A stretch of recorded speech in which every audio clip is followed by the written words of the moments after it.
माय माऊली नमस्कार. 18 पुराणातील एक पुराण श्रीलिंग पुराण अभिवाचन करत आहे. भाग 21. आज श्रीलिंग पुराणाची समाप्ती आहे. उद्यापासून दुसरे पुराण सुरू होईल. श्री गणेशाय नमः. श्री सरस्वते नमः. श्री गुरुभ्यो नमः. श्री कुलस्वामिनी देवताय नमः. विघ्नमस्तु. ओम नारायणाय नमः. ओम नरोत्तमाय नमः. ओम श्री वेदव्यासांना नमस्कार करून प्रारंभ करते. अध्याय 84. योगमार्गाने त्र्यंबकाचे ध्यान. ऋषींना विचारले, हे सुव्रता.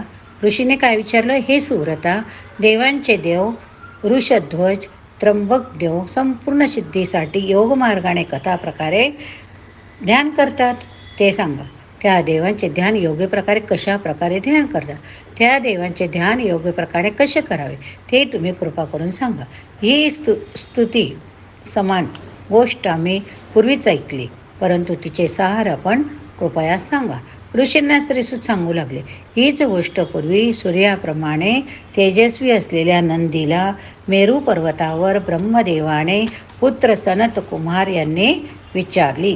तेव्हा नंदी म्हणाले होते, हे सनत कुमार, तुम्ही विचारता आहे तोच प्रश्न पूर्वी एकदा प्रत्यक्ष पार्वतीने कैलास पर्वतावर असलेल्या नील लोहित शंकरास विचारलं. जगदंबा शंकरांना म्हणाली होती, हे भगवान, योग किती प्रकारचे, ते प्रकार कोणते? परमदिव्य असे ते योगदान, योगज्ञान, मोक्ष मिळवून देणारे ते असे म्हणतात. त्यावेळी श्रीशंकर म्हणाले, योगाचा पहिला प्रकार म्हणजे मंत्रयोग होय. योगाचा दुसरा प्रकार स्पर्शयोग होय. योगाचा तिसरा प्रकार भावयोग होय.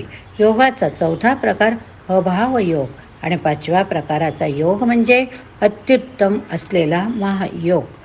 मंत्र योगामध्ये जप करण्याचा अभ्यास केला जातो, त्यात ध्यान देखील असते. स्पर्श योगात सर्व नाड्यांनी विशेषतः सुषुम्ना नाडीची शुद्धी होते. हा संपूर्ण योग प्रकार वायूने प्रमुख जप करून वज्री साधनांनी बल स्थिर करण्याचा आहे. त्यात शोभन धारणा इत्यादी प्रकार मोडतात. तसेच सात्विक, राजस, तामस अशा 3 धारणांनी कुंभकात निर्मलता आणतात. या दोन्ही योग प्रकाराच्या पलीकडे भाव योग आहे. तो केवळ महादेवाचाच आश्रय घेतो. आपल्या शरीराच्या आत तसेच बाहेर विलास करणाऱ्या मनाच्या स्फुरणाचा म्हणजे भावनांचा संवार या योग प्रकारात करतात. त्या प्रक्रियेमुळे साधकाच्या चित्ताची शुद्धी होते. आता अभाव योगाविषयी सांगतो. हा योग प्रकारात असे चिंतन करतात की ज्यामुळे संपूर्ण जग शून्यरूप होते. भासाचे चिंतन करायचा हा प्रकार. आता महायोगासंबंधी ऐका. तो रूप रहित, अद्वितीय, निर्मळ, स्वच्छंद, अत्यंत रमणीय तसा शोभिवंत असा मार्ग होय. त्याच्या स्वरूपाची कल्पना श्रुती देखील देऊ शकत नाही. त्याचे प्रमेय कुणासही मांडता येत नाही. असा तो योग मार्ग स्वयंप्रकाशी होय. त्याच्या संबंधी स्वतःचा आणणे योग्य होय.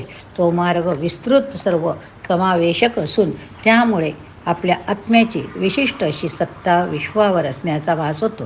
त्यामुळे चित्ताचे संपूर्ण उत्थापन होते आणि केवळ निर्मळ आत्मा असलेला प्रत्यक्ष शिवच महायोग होय. हे सर्व योग प्रकार योग्याला अनिमा, महिमा, लघिमा, गरिमा अशा 8 सिद्धी मिळवून देतात. त्या योगाच्या मार्गाने सर्वच ज्ञान योग्याला होते. या योग मार्गाची उत्तरोत्तर विशेषता वाढत जाते. अहम शब्दापासून मुक्त झालेले ते ज्ञान सर्वांच्या पार होते. त्याची तुलना महाआकाशाशीच करता येईल. सर्व बाह्य आवरणापासून पूर्णपणे मुक्त असलेले ते ज्ञान चिंतन न करिता येण्यासारखे आहे. हे रहस्य निवडक देवांना देखील माहीत नाही. ते मी तुला सांगत आहे. ते प्रविलीन, महान, सम्यक, स्वतःच जाणण्यास योग्य, स्वतःलाच साक्ष असणारे आहे.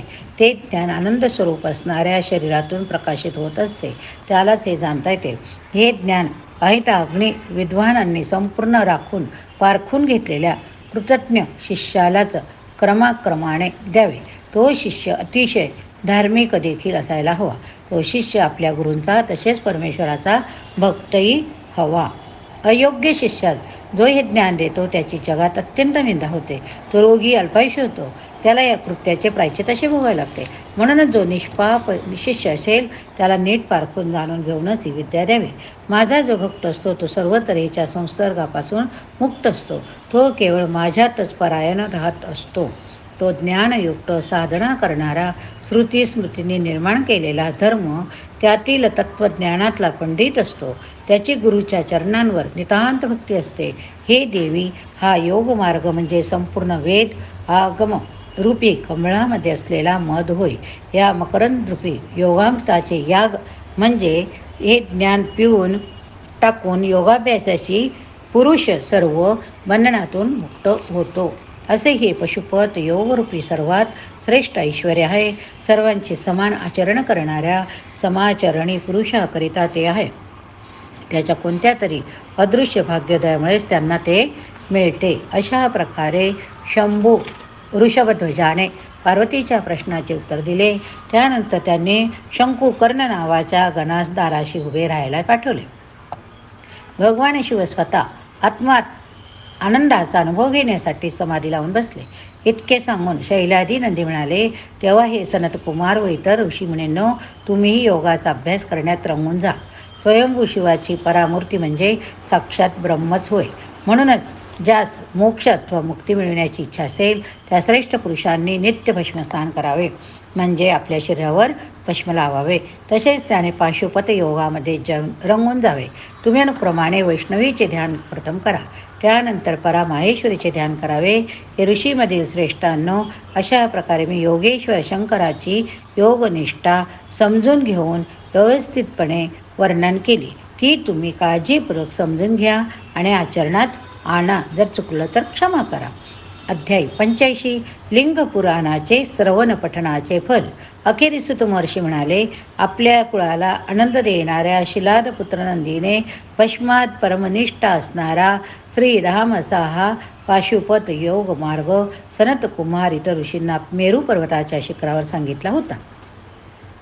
भगवान सनतकुमारांनी हे ज्ञान अमर्याद तेज असलेल्या मुनीमधील इंद्र व्यासांना सांगितले. त्या व्यासांनी सांगितलेच ज्ञान मी ऐकले होते.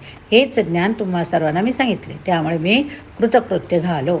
आता तुम्ही सर्व विद्वानांना मी वारंवार नमस्कार करतो.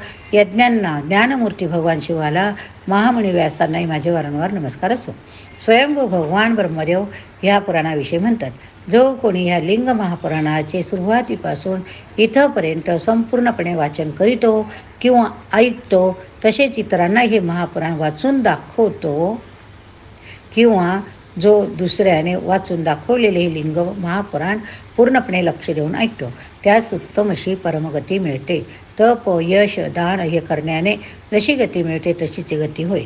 त्याला विपुल वैदिक शास्त्रीय विद्या अवगत होतात. तसेच त्यास केवळ यामधील एका विद्येने मिश्रित कर्माने शाश्वत शिवभक्तीनं निवृत्ती म्हणजे मुक्ती मिळते. त्या महात्मा पुरुषाची मी भगवन नारायणावर तशीच माझ्यावर परमश्रद्धा निर्माण होते.